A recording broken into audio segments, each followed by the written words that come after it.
ሰላም ጤና ይስጥልኝ ውድ የጤና ማዮ ተመልካቾቼ እንዴት ናችሁ? ዛሬም አዲስ የጤና መረጃ ይዤላችሁ መጥቻለሁ። ዛሬ በዚህ ቪዲዮ ውስጥ ብዙዎቻችን ልብ ስለማንለው ግን በጣም አስገራሚ የጤና ጥቅሞች ስላለው ስለ ሙዝ በሰፊው እናያለን። እናንተም ለወዳጆቻችሁ ሼር በማድረግ ሌሎችንም አሳውቁ እላለሁ።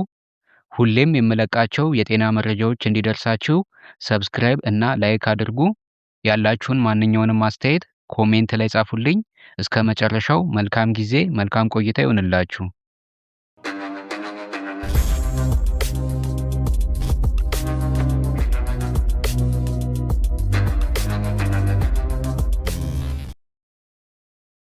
ሙዝ ፍሬ ብቻ አይደለም፣ የተፈጥሮ መድኃኒትም ነው።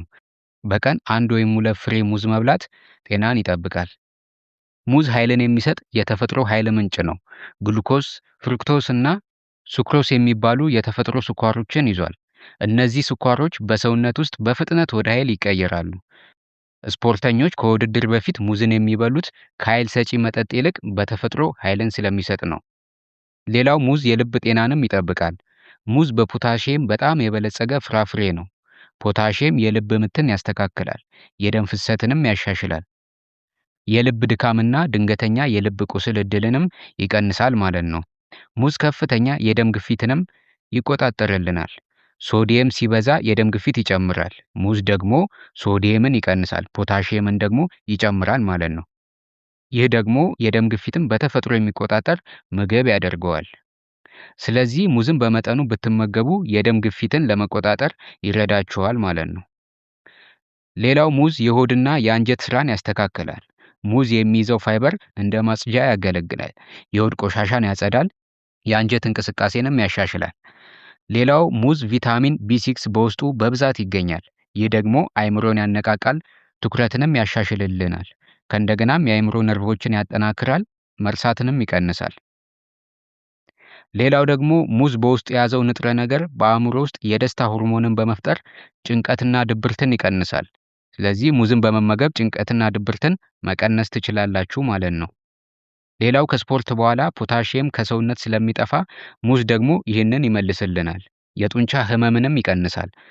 በአጠቃላይ ሙዝ የስፖርት በኋላ ድካምን ያስወግዳል ወይም ይቀንሳል ማለት ነው። ሌላው ሙዝ ለእርግዝናና ለህፃኑ እድገት በጣም ጥሩ ነው። ሙዝ ፎሊክ አሲድን ይዟል።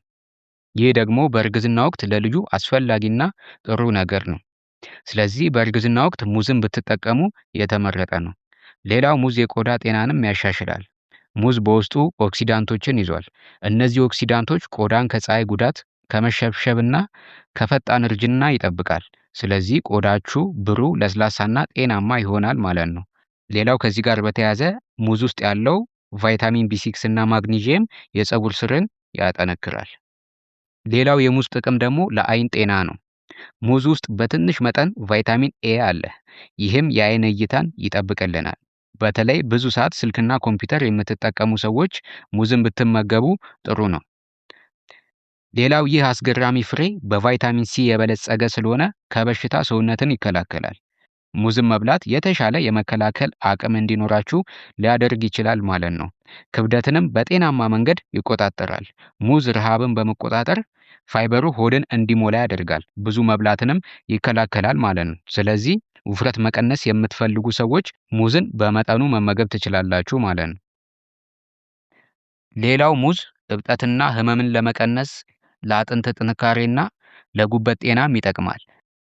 በአጠቃላይ ሙዝን በመጠኑ በመመገብ ማለትም በቀን 1 ወይም 2 ፍሬ በመመገብ ከላይ ያየናቸውን ጥቅሞች ማግኘት ትችላላችሁ ማለት ነው።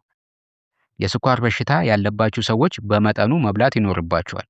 የኩላሊት ህመም ያለባችሁ ሰዎች ደግሞ ሙዝን ባትመገቡት ይመረጣል ወይም ሐኪማችሁን ማማከር ትችላላችሁ። እንግዲህ ውድ ተመልካቾቼ ዛሬ የተፈጥሮ መድኃኒት ስለሆነው ስለ ሙዝ ፍሬ ጥሩ መረጃ እንደሰጠዋችሁ ተስፋ አደርጋለሁ።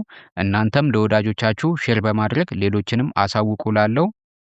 ሁሌም የምለቃቸው የጤና መረጃዎች እንዲደርሳችሁ ሰብስክራይብ እና ላይክ አድርጉ። ያላችሁን ማንኛውንም አስተያየት ኮሜንት ላይ ጻፉልኝ። በቀጣይ በሌላ የጤና መረጃ እስከምንገናኝ መልካም ጊዜ መልካም ቆይታ ይሆንላችሁ።